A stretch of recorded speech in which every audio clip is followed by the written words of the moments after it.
Saying that any one year in history was more significant in its contributions to the modern world than any other is a tall claim. After all, the past few centuries have seen their fair share of important years, and depending on a lot of factors, any one of them could be claimed to be more important than another. While we agree with that line of reasoning, there is one year that directly shaped today's geopolitics and society unlike any other: 1979. From pivotal strides in technology to massive shifts in political currents across the world, shifts that still affect global relations today, here are 10 ways the year 1979 made the modern world.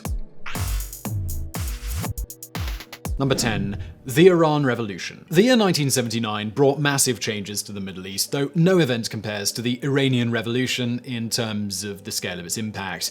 What started out as a genuinely good people's revolution based on the ideas of liberty and democracy was eventually subverted by Islamic fundamentalists, giving way to the Islamic Republic of Iran that we know of today. The rise of Iran was also the revival of Shia Islam, and its role in making the Middle East what it is today cannot be understated. It wasn't just a rise of powerful and brutal Shia militias within Iran like Hezbollah, but also militias across the region who'd go on to play a crucial role in the upcoming war against Iraq, as well as every other war in the region since then.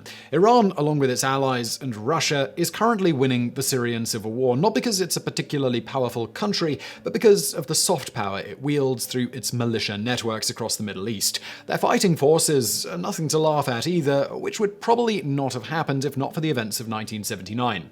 Thanks to Iran, Shias are now a powerful and rather dominating fighting force in the region, which is one of the few reasons why the sectarian conflict is still ongoing. Number 9. Margaret Thatcher. Much like the rest of the world in 1979, Britain was going through profound changes. Now that the golden boom of the early post-war period was over, discontent and unemployment were as high as ever. James Callaghan's Labour government was facing a spat of paralysing union strikes across the country and was promptly voted out in 1979. He was replaced by Margaret Thatcher, whose policies were so influential that we still don't have a full measure of their impact on the world. Her belief in free trade, minimum government interference, individualism, tax cuts for the wealthy, and environmental laws would serve as a blueprint for successful conservative and neoliberal movements around the world. Her most important role, however, was in permanently stifling the global south for the foreseeable future. Because of her and Ronald Reagan's persistence and influence in the IMF and World Bank, many impoverished nations under debt were forced to liberalize their economies in exchange for the necessary bailouts. Known as Structural Adjustment Programs, SAPs, these initiatives have caused a deluge of problems for the countries involved. The massive income inequality, weakening of social welfare programs, and rise in conflict in many of these regions we see today is directly because of the implementation of the policies required by those SAPs. Number 8. The Fall of Communism. Many of us remember the fall of the Soviet Union as a clear marker for the fall of communism.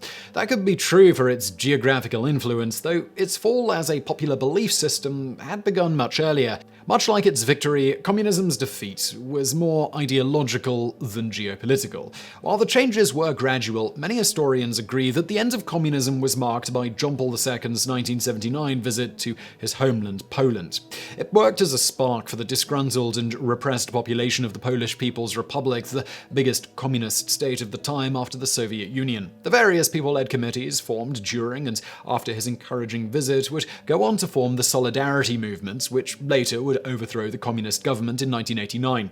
His visit also massively encouraged the people in other communist states to speak up, and some historians even say that many of Gorbachev's policies that eventually led to the fall of the Soviet Union were inspired by the Solidarity Movement. Number 7. The Charney Report. For many people, climate change came out of nowhere. Here we were, going to the beaches in the summer and generally enjoying a planet with a regular climate pattern, and suddenly the whole of Australia is on fire.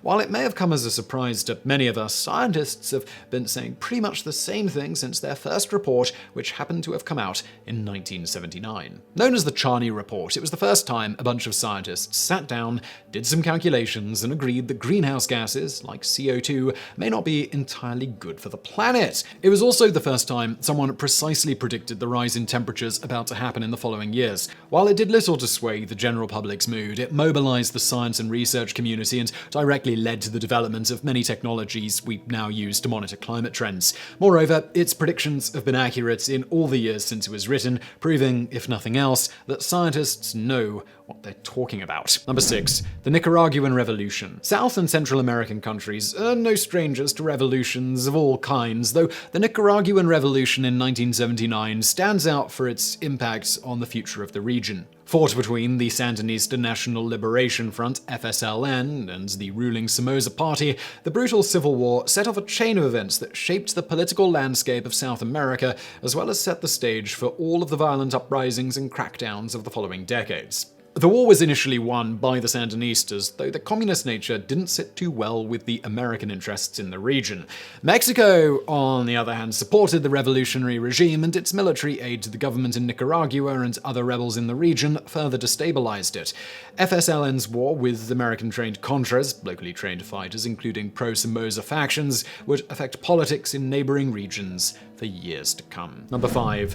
The Walkman. In a year of political turmoil and civil unrest around the world, Japan of 1979 was going through a different kind of revolution. It was a time when Japanese companies were ruling the world of technology, from gaming to household appliances. While many products of the time could be called path-breaking, one of them changed the modern world as unlike any other: the Sony Walkman. It may have been made defunct by mobile phones literally being full-fledged computers these days, but the Walkman's release in Japan on July 1st, 1979 marked the beginning of a long era we simply had never seen before. For the first time in history, people could listen to recorded music on the go, something that had never been possible before. The popularity of the Walkman also fueled the cassette industry, giving way to giant music studios that still exist today. Number 4. The Rise of Wahhabism. If so many of these events seem to be from the Middle East, it's because the year 1979 has been particularly inauspicious for that region. This one happens in Saudi Arabia, when a group of armed militants stormed the Grand Mosque in Mecca. They demanded the ouster of the monarchy and called for a people's revolution, though unlike Iran, they massively misjudged popular sentiment on the matter. In a battle that went on for weeks, the rebels, along with civilian hostages, were eventually defeated. The incident, the first of its kind, shocked the Islamic world and caused monumental shifts in the Saudi regime. It caused the king to invoke an even stricter form of Sharia across the Arab world, which gave way to the rise of a radical, militant form of Wahhabism in Saudi Arabia and its nearby allies. Militant Islam, originating out of Saudi Arabia and its allies, has caused some of the most far-reaching events of the late 20th and early 21st centuries, like the fall of the USSR and 9/11. Number 3. Recognition of China. As historians have noted time and time again, 20th century American governments had a particularly huge problem with communist regimes. The US had dealt with any new nation formed after a revolution like any level-headed nation would, by either literally going there to change their leader or just refusing to acknowledge it until it ceases to exist. It hasn't worked that well with bigger nations, though, like China. While it had initially refused to recognize the communist Chinese government, a trade partner as big as China has really never hurt anyone.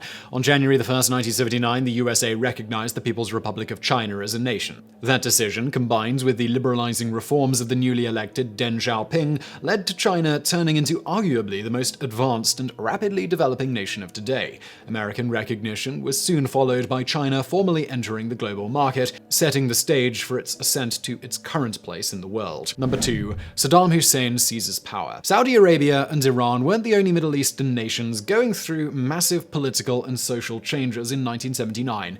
Iraq, a major military power in the region at the time, and a backdrop of unimaginable violence in the following decades, was going through its own changes, starting with Saddam Hussein seizing the president's chair. The first thing he did was to violently suppress all opposition, as well as ally with extremist Sunni factions to oppose Iran's growing influence. While it may not have been a Shia-Sunni conflict at the time, Saddam's support for extremism to achieve political goals would have permanent ramifications for the region in the long term. However, that doesn't mean there weren't immediate repercussions too. Soon after his election, Saddam dragged his country into a long, drawn-out war with Iran. Most of us may not be aware it even happened, though it was one of the longest and bloodiest wars in history, and went on for about 8 years. The war, along with the Iranian Revolution and the Soviet invasion of Afghanistan, permanently set the region up for a much more violent confrontation in the future, which came in the form of the Syrian Civil War. Number 1. USSR invades Afghanistan. While there may have been many important events in the 20th century, some, like the World Wars and Russian Revolution, stand out for the sheer gravity of their impact. One of those was the misguided Soviet invasion of Afghanistan in 1979. The war, which started out on a successful note, would eventually bankrupt the USSR, end the Cold War, give birth to the modern idea of militant jihadism, and make leaders like Osama bin Laden. It's not a very oft-discussed fact, though Soviets were eventually repelled by extremist Islamic factions armed and trained by the US, often through Pakistan or China.